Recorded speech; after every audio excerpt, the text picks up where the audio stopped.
were leaving a job site, me, my wife, and my nephew, and I had just had a little fatigue seizure.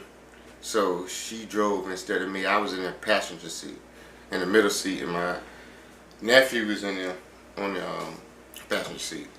And they pulled us over because I had a crack across my front glass of my dump truck. I told my wife everything gonna be all right. I put my hand on her thigh and everything. I reached forward, and the officer. That's when the officer on this side yelled, "What did you say?" And I told him I was talking to my wife. And he said, I said, "What did you say?" And I said, "I was talking to my wife." So that's when he opened the door and snatched my nephew out. And then he grabbed me and snatched me out the truck. And then he proceeded to try to throw me on the ground.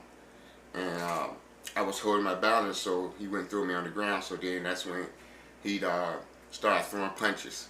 And when he started throwing punches, I turned my back and put my hand on the fence. And first I looked at the other officer and I said, "He's throwing punches at me." And I turned my back to him and put my hand on the fence. And then that's when he ran up on me. Both of them ran up on me and grabbed me.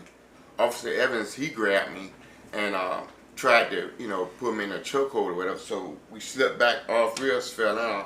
I got back up. My wife told me to lay down on the ground.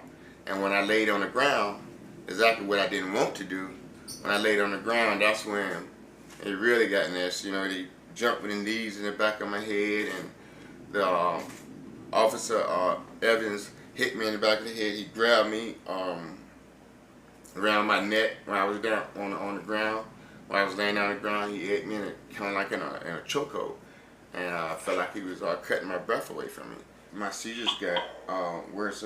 I had my eye, I think, and then I had my neck was swollen from when they, was choking me around the neck. I just didn't want to leave my home. I didn't want to leave the house like I do now. I just stay home all the time. I really don't even feel safe out there, so that's why I didn't. I stopped my business.